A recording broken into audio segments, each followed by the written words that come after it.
말씀 봅시다. 요한계시록 3장 14절에서 22절까지입니다.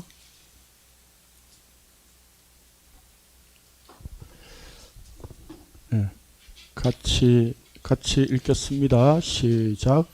라오디아 교회의 사제에게 편지하라. 아멘이시오 충성되고 참된 증인이시오 하나님의 창조의 근본이신 이가 이르시되 내가 내 행위를 아노니 내가 차지도 아니하고 뜨겁지도 아니하도다. 내가 차든지 뜨겁든지 하기를 원하노라. 내가 이같이 미지근하여 뜨겁지도 아니하고 차지도 아니하니 내 입에서 너를 토하여 버리리라. 내가 말하기를 나는 부자라 보유하여 부족하시 것이 없다 하나 내 공고한 것과 가련한 것과 가난한 것과 눈먼 것과 벌거벗은 것을 알지 못하는도다. 내가 너를 권하노니 내게서 불로 연단한 금을 사서 부유하게 하고 흰 옷을 사서 입어 벌거벗은 수치를 보이지 않게 하고 언약을 사서 눈에 발라 보게 하라. 물은 내가 사랑하는 자를 책망하여 징계하노니 그러므로 내가 열심을 내라 회개하라. 볼지어다 내가 문 밖에서 두드리노니 누구든지 내 음성을 듣고 문을 열면 내가 그에게로 들어가 그와 더불어 먹고 그와 나와 더불어 먹으리라. 이기는 그에게는 내가 내 보좌에 함께 하여 기를 내가 이기고 아버지 보좌에 함께 앉은 것과 같이 바리라. 귀 있는 자는 성령이 교회들에게 하시는 말씀을 들을지어다.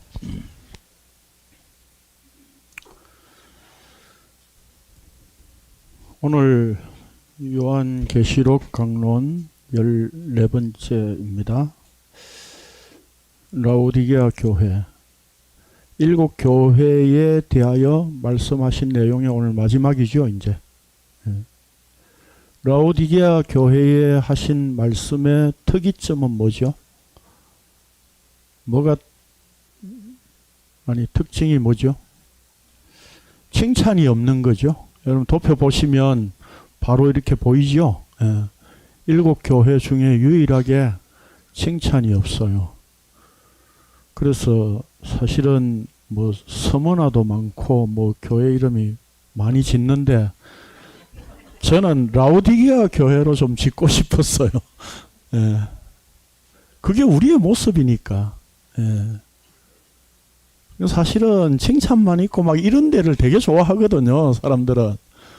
저는 라오디게아 교회로 짓고 싶었는데 이게 발음이 어려워가지고 그래서 포기를 했습니다. 그래서 어떤 목사님이 외부에 이렇게 다른 교회 설교하러 가가지고 이제 설교하기 전에 이제 헌신 예배니까 권사님들이 이렇게 나와서 권사님이 성경을 읽었나 봐요.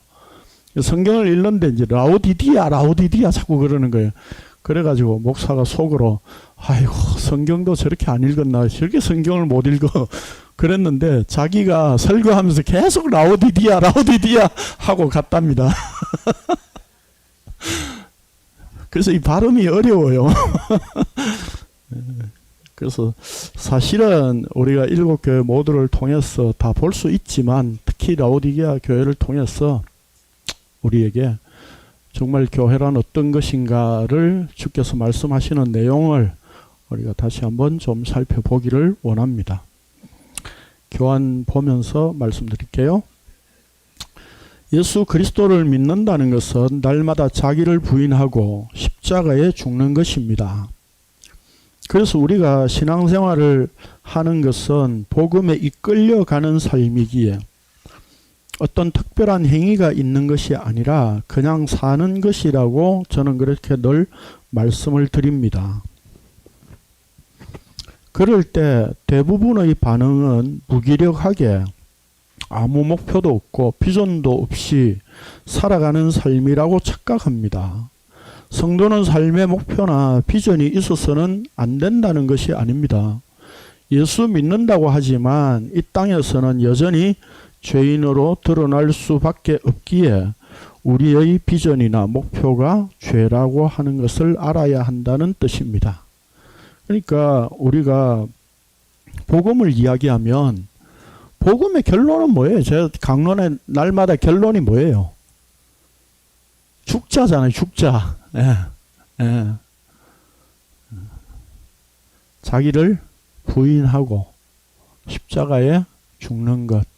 그게 복음의 핵심이에요. 그래서 제가 늘 강론에서 드리는 그 강론의 결론은 죽자입니다. 죽자. 이렇게 이야기하니까 사람들의 관심은 당연히 어디에 있습니까? 그럼 맨날 날마다 죽으면 이거 뭐 그냥 뭐 염세주의냐, 그리고 비전도 없고 목표도 없고 그렇게 살아서 되겠느냐, 뭐 이런 이야기를 하죠 사실은. 그래서 오늘 이 라오디게아 교회에 보면 차지도 않고 뜨겁지도 않고 미지근하다. 우리의 어떤 복음에 의한 신앙이 미지근하다는 식으로 사람들이 생각을 하고 또 그렇게 저한테 많이 말씀들 하시더라고요. 근데 정말 그런 것입니까?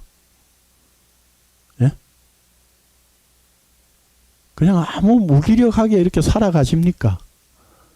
아니잖아요. 그렇죠. 복음을 어설프게 알 때는 좀 그런 느낌이 있었는데 사실 복음을 알면 이 말씀이 우리를 이끌고 가는 삶이에요. 그렇죠. 그 안에 그 말씀의 힘, 원동력, 다이나믹한 능력, 그게 나를 이끌고 가는데 어떻게 내가 무기력하게 살아가요? 그렇게 될 수 없다는 겁니다. 그렇죠. 예. 그런 점에서 이 라오디게아 교회에 말씀하신 것이 복음을 아는 어떤 우리의 입장의 그런 삶이다라고 사람들은 착각하지만 실제는 그렇지 않다라고 하는 겁니다. 또 본문을 풀어서 좀 설명을 또 우리가 나누죠. 그런데 사람들은 복음에 이끌려가는 삶을 본문에 근거하여 미지근한 신앙이라고 생각을 합니다. 그래서 교인들이 화끈하고 뜨거운 신앙이 되도록 노력합니다. 그렇다면 본문의 의미가 정말 그런 것인지 예수님께서 하신 말씀을 생각해 봐야 하는데, 우리가 다시 기억해야 할 것은 하나님께서 요한계시록을 기록한 사도 요한을 환난과 나라와 참음에 동참하여 심판에 참여시켜 말씀을 나타내신 것이었지요. 1장 우리가 초반에 말씀을 나눌 때, 그와 마찬가지로 오늘날 우리도 이 계시의 말씀을 읽는 우리도 주님의 몸된 교회요 성도들도 주님의 심판에 참여된 자로 말씀을 이해하여야 한다는 것을 잊지 말아야 됩니다. 무슨 말입니까? 오늘 우리가 세상을 살아가는데 좀 다른 말로 표현하면 종말을 살아가고 있잖아요. 그렇죠? 종말이란 뭡니까? 하나님의 말씀이 십자가로 온전히 다 드러난 상태. 이거보다 더 간단하고 명료하게 정리할 수 있을까요?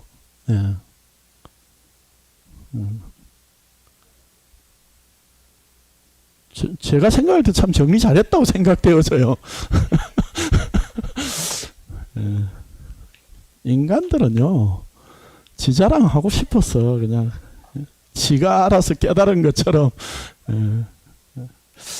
아니 그러니까 말씀을 보니까 복음으로 정리가 되니까 성령께서 정리를 시켜주시더라고요. 그렇게.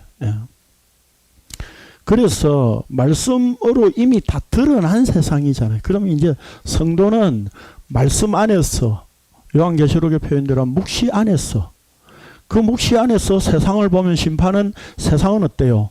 심판이 이미 내려진 상황이잖아요. 그렇죠. 그런 관점으로 이제 우리는 세상을 보게 돼 있는 겁니다. 그래서 그 세상은 하나님의 심판 아래에 있다는 것을 이제 알기 때문에 그 심판 아래서는 하늘을 사는, 묵시를 사는 성도에게는 환난과 고통이 있을 수밖에 없는 거예요. 이건 당연한 거예요. 그냥. 그렇기 때문에 오늘 우리는 우리가 교회를, 이 요한계시록을 읽고 어떻게 교회를 이루어가고 교회를 만들어 갈 것이냐 이렇게 볼 게 아니라, 이미 교회도, 이 이름 붙여진 이 교회도, 주성교회도 하나님의 심판 안에 있다는 것을 아는 입장에서 이제 우리가 성경을 보게 되었다 이 말입니다. 그렇게 본다면 우리 주성교회는 뭐예요? 무너져야 되고 파괴되어야 되고 없어져야 하는 교회죠. 그 없어짐을 통해서 우리는 진짜 없어지지 않는 주님의 몸된 그 하나의 교회를 날마다 확인하고 거기에 속해 있음을 우리가 말씀으로 인정해야 하는 것입니다. 자, 그런 점에서 오늘 우리가 세상을 보는 관점, 이것을 우리가 다시 한번 생각하고 그 관점에서 지금 우리가 요한계시록을 보자 이 말입니다. 예수님은 라오디게아 교회를 향해 내가 내 행위를 아노니 네가 차지도 아니하고 뜨겁지도 아니하도다. 네가 차든지 뜨겁든지 하기를 원하노라. 네가 이같이 미지근하여 뜨겁지도 아니하고 차지도 아니하니 내 입에서 너를 토하여 버리라 라고 말씀하셨습니다. 여러분, 우리가 이제까지 사실 뜨겁다, 뜨거운 신앙, 뭐 이렇게 우리가 기존 교회에서 말할 때에 어떤 의미였습니까? 열심도 있고, 그렇죠? 대표적으로 제가 예전에 전도사 할 때 그런 느낌이 있어요. 여러분, 통성 기도하겠습니다 하고 담임 목사가 하잖아요. 그러면 오로로 이렇게 하면 얘 왜 이렇게 뜨거움이 없어 이거, 에? 그러잖아요. 그렇죠? 우리가 다시 한번 주여 삼창하시고 뜨겁게 기도하겠습니다 하면 뭐예요? 주여 하고 막 그 다음부터는 목소리가 막 커지잖아요. 그렇죠? 목소리가 커지는 것 이꼬르 뜨거운 것 이렇게 느낄 수밖에 없다 이 말입니다. 그러니까 뭐 열심을 내든지 아니면 막 분주하게 막 하는 거 뭐 그다음에 뭐 이렇게 기도를 해도 막 그냥 조용조용하게 하는 게 아니라 엄청나게 큰 소리로 기도하는 것, 이런 것들이 뜨거운 신앙인 것처럼 우리는 그렇게 기존 교회에서 이해되어 왔었죠. 그러니까 이 말씀들을 사실은 잘못 이해하고 있었던 것이죠. 예. 그러니까 여기 19절에서 열심을 내라 라고 하셨기에 미지근한 신앙을 열심이 없다는 뜻으로 이해합니다. 그러나 예수님은 교회가 믿음은 있는데 열심이 없기에 뜨겁게 되기를 요구하시는 것이 아닙니다. 덥지도 않고 차지도 않아서 미지근하다는 것은 구분하기 애매한 상태라는 뜻이고 곧 믿음이 없다는 말씀입니다. 예수 그리스도에게 속했는지 믿음이신 예수 그리스도 안에 속했는지 밖에 있는지 애매한 상태, 구분이 잘 안 되는 상태, 뭐예요? 믿음이 없는 거죠. 그러니까 오늘날 우리 한국 교회가요, 기독교 윤리 실천 운동 이런 걸 만들어 가지고 그런 운동을 하는 이유가 뭐예요? 믿음은 있는데 안 뜨겁다는 거죠. 뜨겁지 않다는 거죠. 그래서 열심을 내고 윤리적으로 실천하도록 만들기 위해서 우리가 믿음의 행위를 나타내도록 하기 위해서 그런 운동을 한다 이 말입니다. 애초에 성경을 오해한 거죠. 잘못 이해한 것입니다. 예수 그리스도의 믿음이 내 안에 들어왔는데 믿음의 삶으로 사라집니까? 안 사라집니까? 사라지게 되어 있는 겁니다. 그렇죠? 예. 내가 그렇게 살려고 하는 게 아니라. 예. 그러니까 그렇게 못 산다는 이야기는 우리가 늘 죄인이라는 뜻이고 그 죄를, 우리의 그 죄의 행위들을 통해서 뭡니까? 십자가를 날마다 발견하는 그게 믿음이에요. 예. 날마다 십자가를 확인하는 것, 그게 믿음이에요. 그러니까 여기서 믿음이 없다는 말씀이고 입에서 너를 토하여 버리리라 라고 하는 것은 예수님 자신의 몸된 교회, 다른 말로 예수님의 몸에 맞지 않는 모습, 그 말입니다. 맞지 않는 것이기 때문에 거부하신다는 뜻입니다. 거부하시는 이유를 다음 절에서 네가 말하기를 나는 부자라 부요하여 부족한 것이 없다 하나 내 공고한 것과 가련한 것과 가난한 것과 눈먼 것과 벌거벗은 것을 알지 못하는도다 라고 밝혀줍니다. 성경에서 부자란 물질적으로 풍요한 상태를 말하는 것이 아니라 영생을 얻는 일에 자기 자신에게 많은 재료가 있다고 여기는 상태를 말합니다. 재료란 자신의 율법적 행위이고 그 행위로 만족하다는 것입니다. 그러니까 그 성경의 마태복음에 보면 부자 청년이 예수님을 찾아와서 묻잖아요. 내가 어떻게 해야 영생을 얻을 수 있습니까? 라고 그러죠. 그러니까 예수님이 뭐라고 그럽니까? 율법 다 지켜봐 이 말이죠. 그러니까 그 부자는 내 율법 어릴 때부터 다 지켰습니다. 그렇게 말했잖아요. 그렇죠. 거기서 물론 지킨다는 말은 서로 다른 말이에요. 힐라소와 테레오가 서로 달라요. 예수님은 테레오로 계속 말씀하시고 있고 부자 청년은 내가 행위로 계속 지켜서 드러냈습니다. 이 자랑 계속 하고 있었어요. 그러면 너한테 뭐 구원의 재료가 많겠구만. 넌 부자겠구만. 그러면 그걸 가난한 사람들한테 나눠줘봐. 그 가난한 자는 뭐예요? 말씀을 날마다 갈망하는 자들이죠. 가난한 자는. 성경에서. 그 가난한 자들이 네가 가진 말씀의 재료 그걸 나눠줘봐. 구원의 재료 그걸 나눠줘봐. 그렇죠. 부자 청년은 갔지요. 그냥 돌아서 갔습니다. 그 본문을 보면 뭐라고 되어 있습니까? 우리 성경에 보면 예수님을 떠났다라고 되어 있지만 헬라어 성경을 보면 그가 말씀을 떠났다 이렇게 되어 있어요. 그러니까 자기 안에 나는 율법을 잘 지켜서 내 구원의 행위가 속된 말로 만땅이에요 이 말이에요. 꽉 차 있습니다. 난 이걸로 충분히 천국 갈 수 있습니다. 근데 왜 물어봐요? 예수님께 어떻게 영생을 얻습니까? 왜 물어봐요? 자기 자랑하고 싶은 거예요. 자기 확인받고 싶은 거예요. 나 다른 사람들 앞에 나 이렇게 구원의 재료가 풍부합니다. 그걸 보여주고 싶었던 거예요. 그게 바리새인들이고 유대인들 속에 있는 부자였다 이 말입니다. 성경에서 말씀하는 것은. 자, 그런 점에서 지금 우리가 보자면 지금 이 부요하다라고 하는 말도 바로 구원의 행위, 그 율법적 행위가 자기 안에 꽉 차 있는 상태 이 말입니다. 이미 호세아 선지자가 선포한 말씀인데 지금 라오디게아 교회도 구약의 이스라엘과 하나도 다를 바 없었다는 뜻으로 이 말씀을 하신 겁니다. 그 배경이 되는 말씀이 호세아 12장 8절입니다. 시작. 에브라임이 말하기를 나는 실로 부자라 내가 재물을 얻었는데 내가 수고한 모든 것 중에서 제라 할 만한 불의를 내게서 찾아낼 자 없느니라 하거니와. 예. 우리가 하나님의 선택된 백성이고 에브라임은 이스라엘이죠. 예. 우리가 하나님 선택된 백성이고 우리는 율법 잘 지키고 있잖아요. 이 말이에요. 예. 그래서 우리는 부자다. 그렇게 표현하고 있는 겁니다. 나한테서 불의를 찾아낼 자가 없다는 겁니다. 참 얼마나 교만합니까? 그렇죠? 예.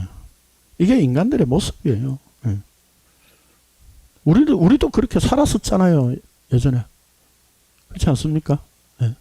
우리가 교회에서 봉사 열심히 하면 교회에서 주일 안 빠지고 열심히 봉사하고 참여하고 있으면 나는 당연히 구원 받은 존재야. 그렇게 우리는 착각했었잖아요. 맨 밑에 줄입니다. 1페이지. 라오디게아 교회는 스스로 부요하여 부족한 것이 없다고 생각했습니다. 그러나 실상은 뭡니까? 예수님 보시는 관점은 곤고하고 가련하고 가난하고 눈멀고 벌거벗은 그런 상태입니다. 이것이 바로 주께서 인간을 보시는 관점입니다.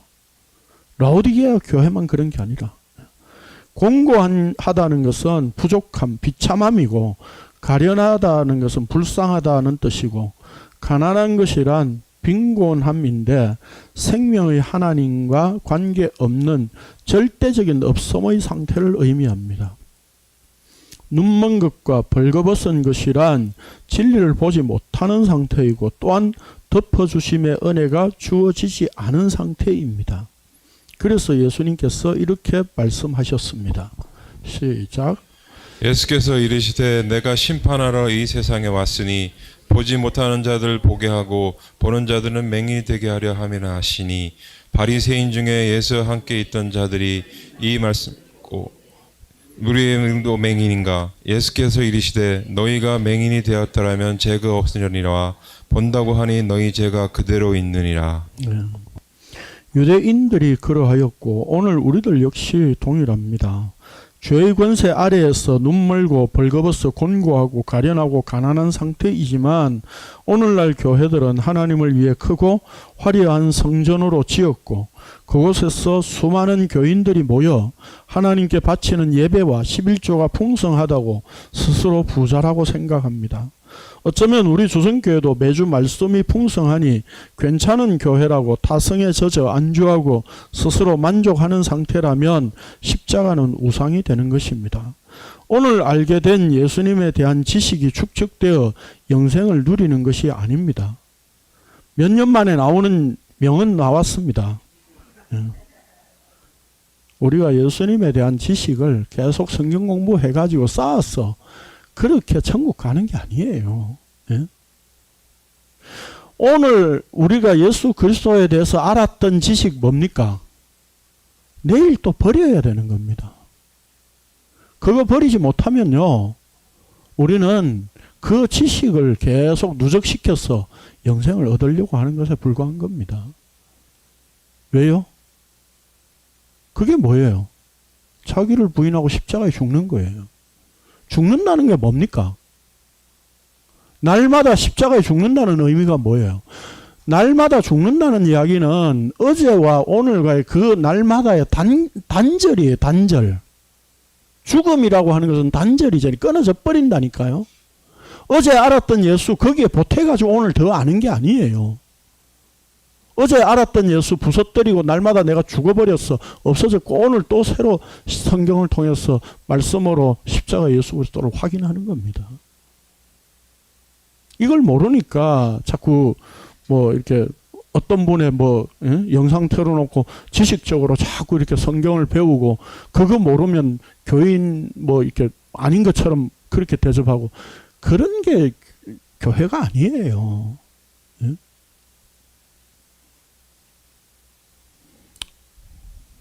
참 그런 부분 보면 좀 안타깝습니다. 어쨌든 그래서 어제 알았던 예수 십자가가 박살나고 날마다 성경에서 확인되는 십자가 예수 그리스도를 확인할 수 있어야 합니다.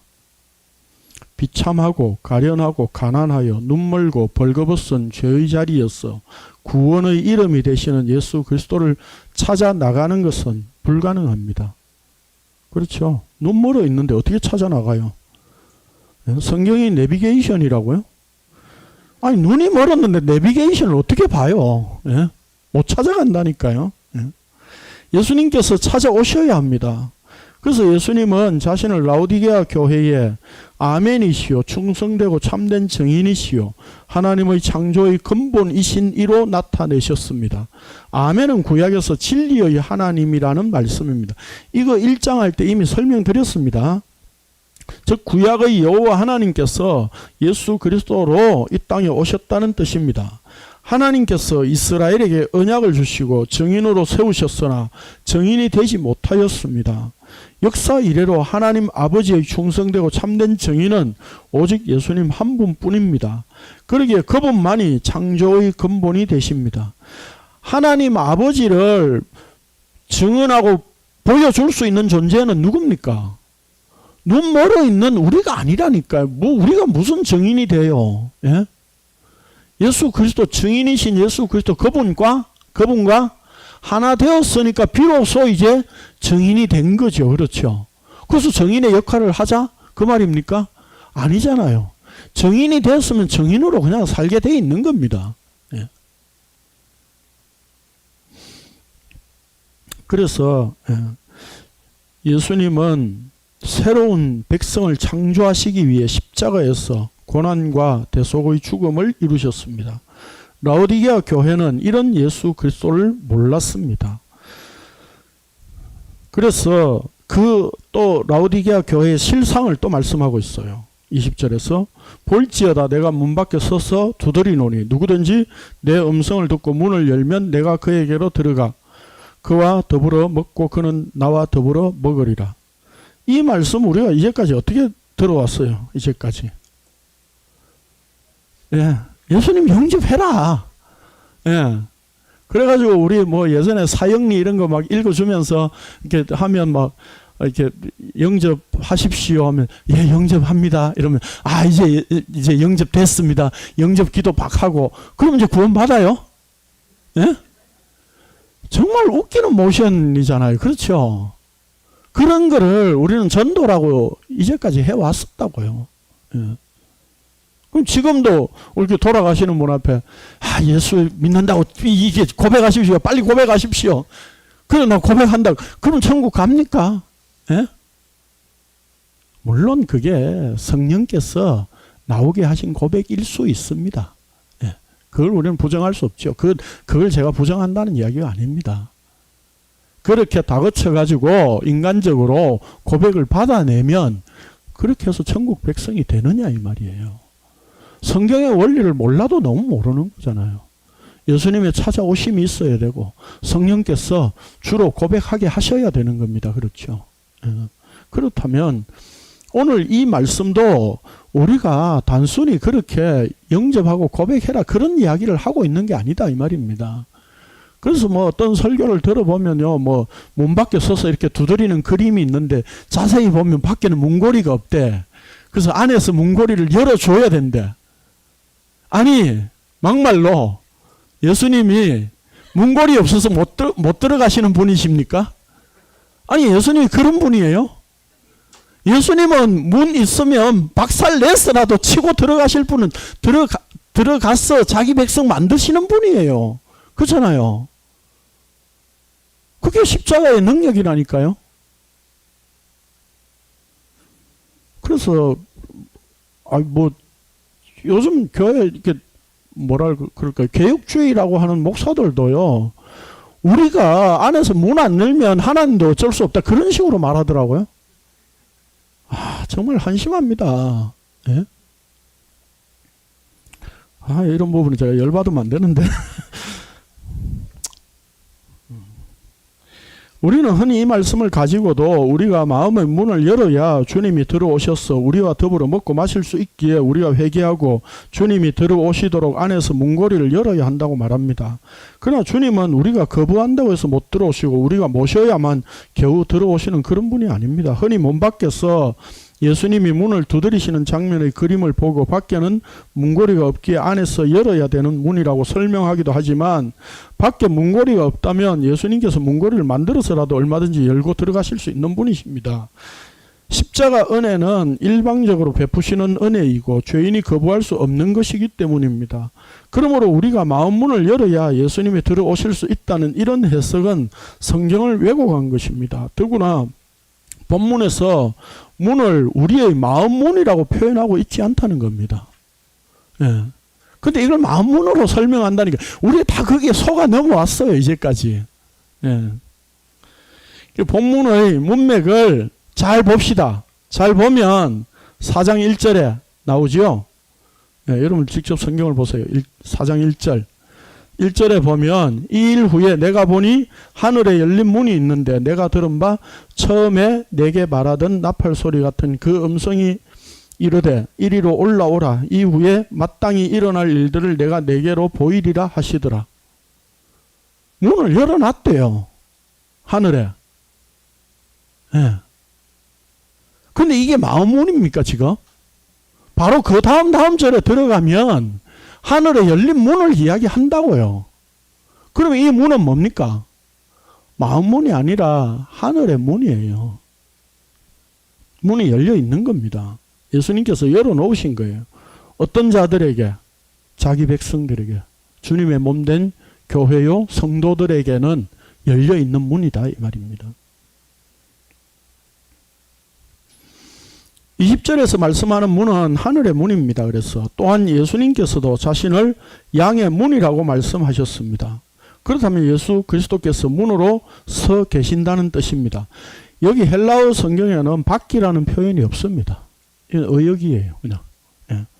예수님 밖에 서 계신다. 그런 밖이라는 표현이 없어요. 그냥 문에 서 있는 거예요. 그럼 자신이 문이에요. 그냥. 그러니까 문에 막아 서 있으면 뭐예요? 그게 문이에요. 그러니까 예전에 말씀드렸잖아요. 양의 문 설명할 때 목자가 양 우리의 입구에 앉아 있어요. 그럼 그게 문이에요. 양이 못 나가도록 들어오지 못하도록 하는. 그러니까 문이라고 하는 것은 뭡니까? 이쪽과 저쪽을 구분해내는 기준이 되는 의미다 이 말입니다. 그 기준이 누구라는 겁니까? 예수님이라는 얘기예요. 또한 여기서 두드린다라고 하는 말은 크루오라고 하는 말은 마태복음 7장 7절에서 구하라 찾으라 두드리라 라고 말씀할 때에 이 두드린다라고 하는 것과 같은 말입니다. 같은 단어예요. 단순히 두드리는 게 아니라 준다고 한 약속대로 달라고 당당하게 요구하여 문을 부수듯이 두드린다는 말씀입니다. 이거 안 주면 안 됩니다 라고 하는 마음으로 두드리는 걸 말하는 거예요. 그러니까 이 두드린다는 말은 단순히 그냥 두드려보고 안 된 말고 이게 아니에요. 예? 화장실에서 똑똑했는데 안에서도 똑똑하니까 결국 못 들어갔잖아요.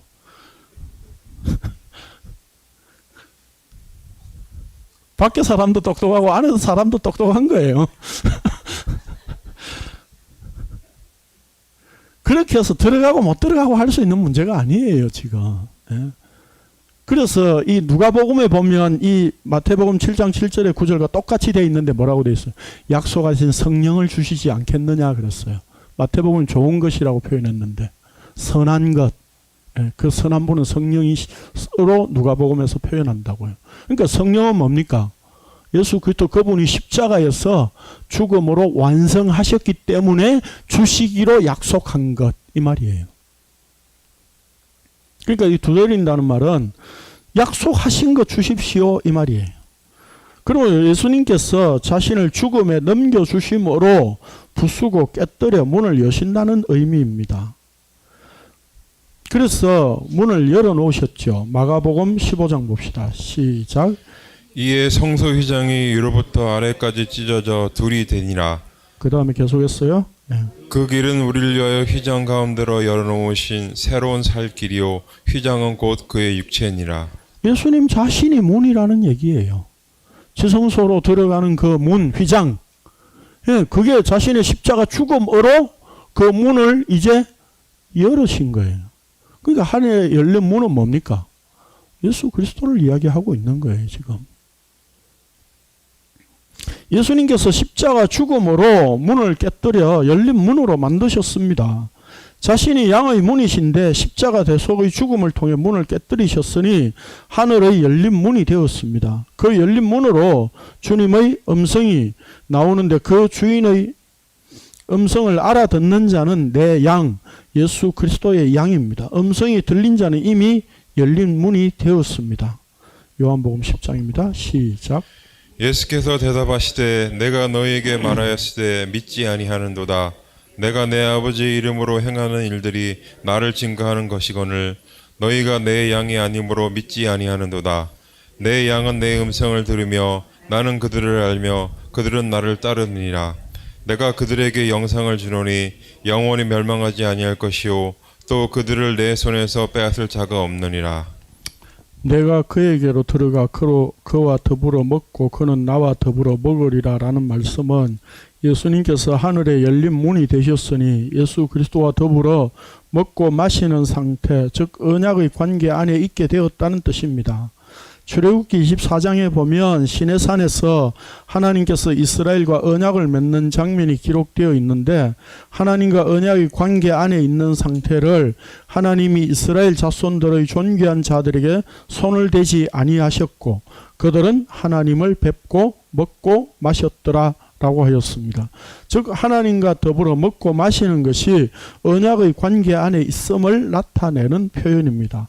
이런 점에서 누가복음 22장 14절 이하에서 예수님께서 십자가를 지시기 전에 유월절 만찬으로 함께 먹고 마시는 것으로 십자가를 통해 세우실 새 언약의 관계 안에 있음을 미리 나타내 보여주셨습니다.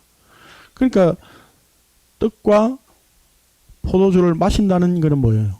예수님의 살을 먹고 예수님의 피를 마신다는 이야기예요. 그 예수님의 살과 피를 마신다는 이야기는 뭐예요? 하나 된다는 이야기고 하나님과 지금 뭡니까? 그 겸상이라고 그럽니까? 맞상이라고 그럽니까? 예? 예. 마주 앉아서 지금 식사를 하는. 예? 그 이게 이스라엘 사람들에게 한 상에서 같이 식사를 한다는 이야기는 동격이라는 얘기입니다. 그래서 그 베드로가 왜 자기는 율법을 아직 지켜야 된다 그런 생각이 있었기 때문에 사마리아인들과 뭐 이렇게 그 이방인들과 함께 상에 같이 식사를 하지 않았다는 것을 바울이 질책한 내용이 있잖아요. 그렇죠?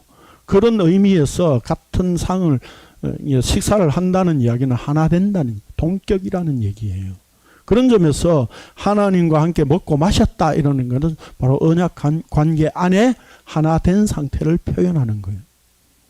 다시 말해서 예수 그리스도의 살과 피를 먹고 마신다는 이야기는 십자가 죽음에 함께 동참되어진 하나다 이 말입니다. 자, 정리하자면 20절의 이 말씀은 양의 문이신 예수님께서 십자가 죽음으로 자신의 몸을 깨뜨려 열린 문이 되시면 비로소 하늘의 음성을 들을 수 있게 되고 그 음성이 진리의 말씀으로 들리는 자는 예수 그리스도와 더불어 먹고 마시는 언약의 관계 안에 들어가게 된다는 것을 의미하는 말씀입니다. 그러므로 이 말씀은 믿도록 결단을 촉구하는 말씀이 아니며 또한 구원의 주체가 내가 아니라 예수 그리스도 그분이심을 말씀한 것입니다. 그러니까 라오디게아 교회는 뭐라고요? 예수님을 지금 문 안에 문으로 하늘에 열린 문으로 인정하고 있는 것이 아니라 문 밖에 있는 것으로 지금 자기 자신과 관계없는 상태에 있다 이런 말입니다. 라오디게아 교회가.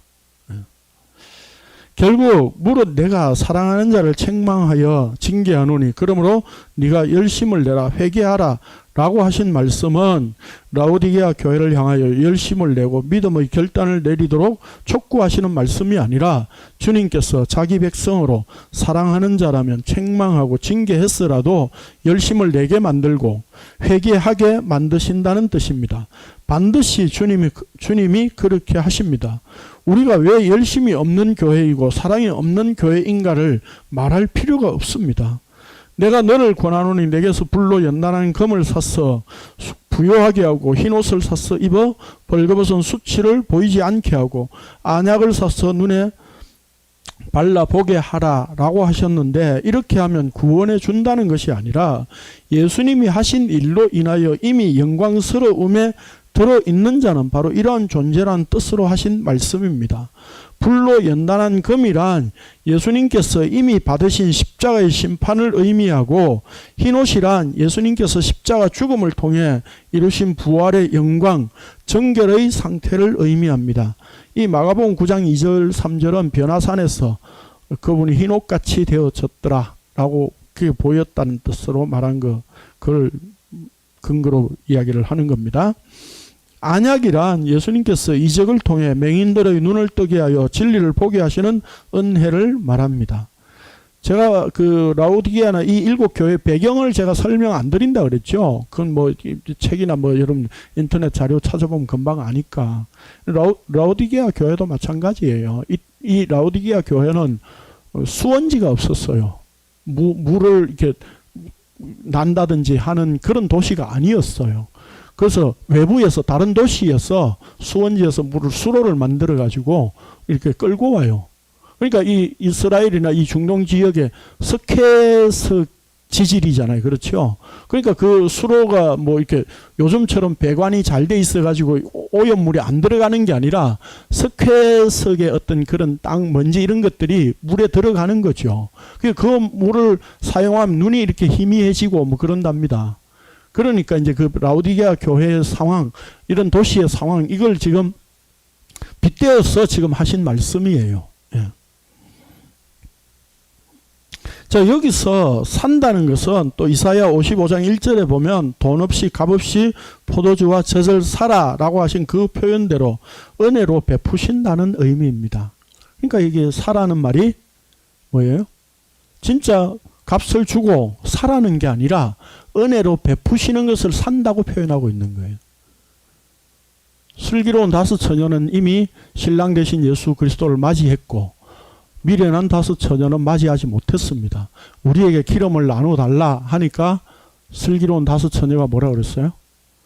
예, 기름을 파는 자에게 가서 살아요. 그들은 사는 걸로 알고 있는 거예요. 그러나 그 사는 게 값을 내가 치러서 사는 게 아니라 은혜로 받는 것이라고 하는 걸 몰랐다 이 말입니다.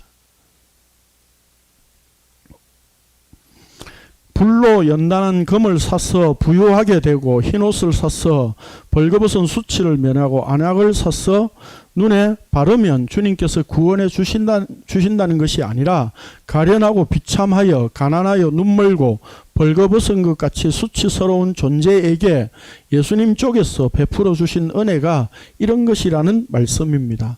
자신의 몸된 교회에게 친히 베풀어 주시는 은혜입니다. 이것은 스스로 부자로 여기고 부유하다고 느낄 때 알 수 있는 것이 아니라 주님의 은혜에 의해 자신이 비참하고 가난한 존재로 눈물고 벌거벗은 존재임을 알게 될 때 보게 되는 것입니다. 거꾸로 이야기하면 우리에게 은혜가 임해야 이 자신이 어떤 존재인가를 알게 되는 거예요. 그렇죠? 은혜가 임하면 알게 되면 우리는 늘 뭡니까? 내가 가련하고 비참하고 가난한 존재고 내가 눈멀어 있고 내가 벌거벗은 존재군요. 한마디로 하면 내가 죄인이군요. 라고 하는 것을 날마다 확인할 수밖에 없는 겁니다. 어떻게 나는 부유하다, 나는 부자다 그렇게 말할 수 있겠느냐 이 말이에요. 그 십자가의 은혜를 알면 그런 이야기예요. 그런데 우리는 이걸 거꾸로 자꾸 해석하는 거죠. 이걸 우리가 내가 부유하다고 하지 말고 가난하다고 하면 하나님 구원해 주신다는 식으로 자꾸 설명하는 거예요. 그래서 문 밖에 세워뒀다 뭐 이렇게 자꾸 설명하는 거예요. 그게 아니라 이미 열린 문으로서 그 안에 있는 존재는 자신이 가련하고 비참하고 눈멀고 벌거벗은 존재라고 하는 것을 날마다 고백할 수밖에 없는 겁니다.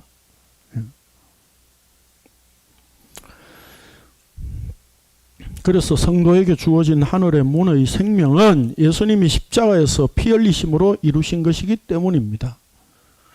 이기는 그에게는 내가 내 보좌에 함께 앉게 하여 주기를 내가 이기고 아버지 보좌에 함께 앉은 것과 같이 하리라.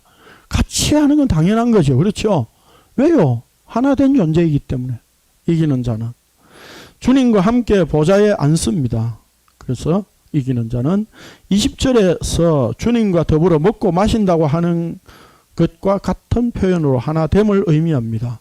예수 그리스도와 함께 십자가에 죽은 자만이 함께 보좌에 앉는 하나됨의 영광이 주어집니다. 그러기에 우리는 주성교회로 모이면서 날마다 예수 그리스도의 십자가에 함께 죽어야 함을 선포할 수밖에 없고 또한 내 안에서 날마다 십자가를 확인해야 하는 것입니다.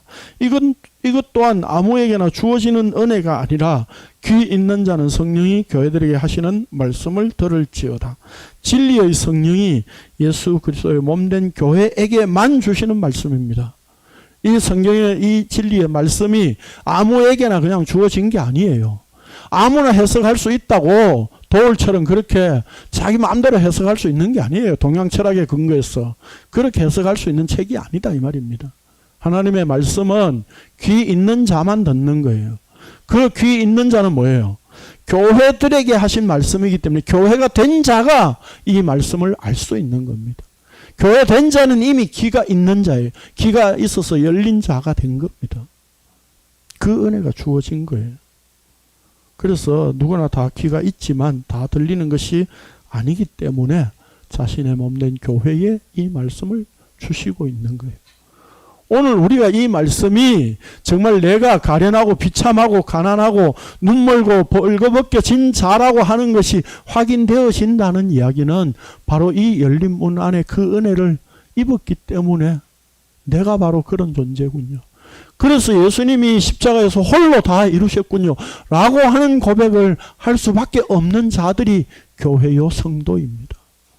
오늘 우리가 조선교회에서 이 말씀을 나누면서 이렇게 주님의 한몸된 교회임을 그것이 은혜임을 확인할 수 있는 시간이 될 수 있기를 원합니다.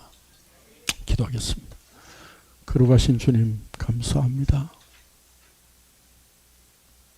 우리가 교회에서 열심을 내고 신앙생활 한다고 과거에 수없이 많이 행하였지만 그것은 종교생활에 불과한 것이었고 주님을 문 밖에 세워놓은 우리의 상태였음을 오늘 우리가 다시 한번 확인하였습니다.